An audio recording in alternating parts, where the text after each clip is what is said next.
In tonight's Rewrite, a libertarian double feature. Rand rewrites Rand Paul, and Rand Paul rewrites Ron Paul. Rand Paul rewrote himself on drones after the Boston Marathon bombing. I've never argued against any technology being used when you have an imminent threat, an active crime going on. If someone comes out of a liquor store with a weapon and $50 in cash, I don't care if a drone kills him or a policeman kills him. Don't care, huh? Here was Rand Paul on the Senate floor last month.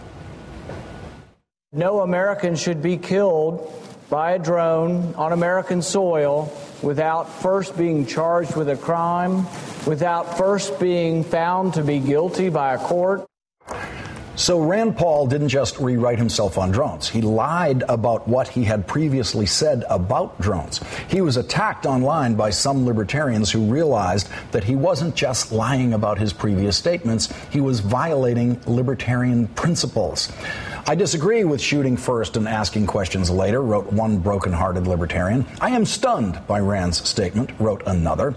But they shouldn't have been stunned because, as I have pointed out in this space before, inconsistency and lying are Rand Paul trademarks, as is forcing his Senate staff to lie for him.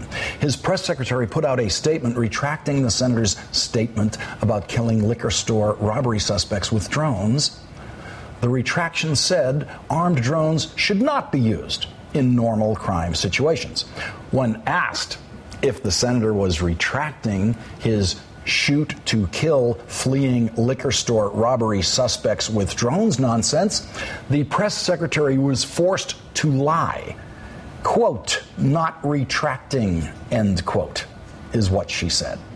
Yesterday, Rand's father, Ron Paul, finally gave the world his long-awaited take on law enforcement reaction to the bombing. In an op-ed for a libertarian website entitled "Liberty Was Also Attacked in Boston," Ron is a much more consistent libertarian than Rand, who is surely the slowest student of libertarianism in the Paul family.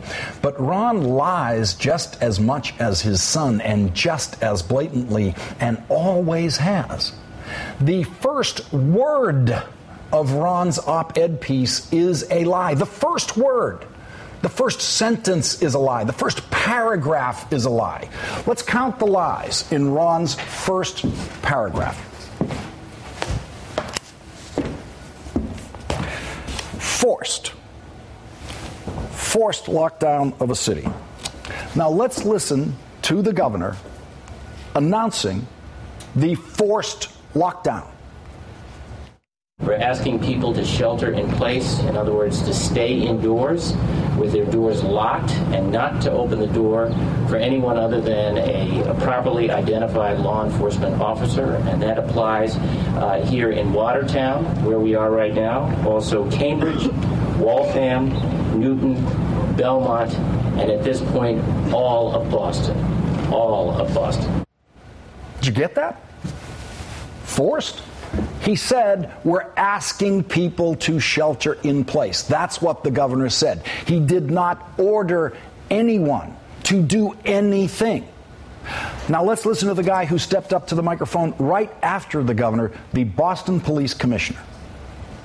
Mayor Menino has asked me to come here and to tell you that the shelter-in-place recommendation has been extended throughout the city of Boston. The shelter-in-place recommendation. So forced is lie number one. Let's look at lie number two. Tanks. Okay? There were no tanks in Boston. The Boston police don't have tanks. This is a tank. And this is the most fearsome vehicle that the Boston police used in the manhunt. It's about as scary as the armored trucks that move cash to and from your neighborhood bank. It is not a tank. Look at those tires on the police vehicle. Now look at the tires on a tank. See? No tires on a tank. Ron Paul knows the difference. He served honorably in our military. He knows the difference between a tank and an armored car, but for rhetorical effect, he prefers the lie to the truth on that one. Door-to-door armed searches without warrant. Police don't need warrants if property owners welcome them into their homes. Families thrown out of their homes at gunpoint to be searched without probable cause. No guns were pointed at any families. Some families vacated their homes in Cambridge as police searched homes in that area, in the area of the suspect's home. I was on the street in Cambridge then talking to the residents who were very glad to be out of their homes for the few hours it took the police to be sure that there were no more bombs in that area near the suspect's home, in or near the suspect's home. The street that the police was searching then was actually full of spectators and reporters watching the bomb search from what we hoped was a safe distance. None of the spectators on the street were following the recommendation to shelter in place, and no police officer told them to go home because no police officer had the authority to tell anyone to go home because there was no forced lockdown. No businesses were forced to close. That is another Ron Paul lie. No businesses were forced to close. A wonderful little cafe was doing a busy lunch business on the corner of the street being searched for bombs in Cambridge. Transport shut down. Well, taxis were running most of the day, and you could always drive a car anywhere you wanted, but subways and buses were shut down. So I will give Ron Paul that one. So the first paragraph has 6 sentences and 5 lies. Ron Paul repeats variations on those lies throughout the piece. The shelter-in-place command. Those are his words. That's what he calls it. There was no command. The paramilitary troops terrorizing the public. Those are the words he used. Terrorizing the public. Here is how the public reacted to being terrorized by their local police.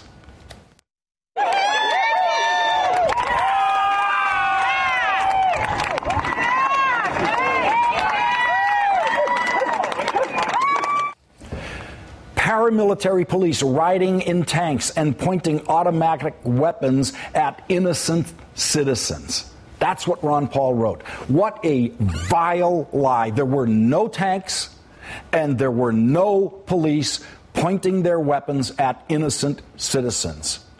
And you know who knows what a despicable lie that is? You know who knows how many police-hating lies Ron Paul told in his op-ed piece? Rand Paul. Rand Paul knows. When he was issuing his retraction about supporting drone use in liquor store robberies, Rand Paul said this: "Fighting terrorism and capturing terrorists must be done while preserving our constitutional protections. This was demonstrated last week in Boston." I'm sorry, libertarians, honest libertarians.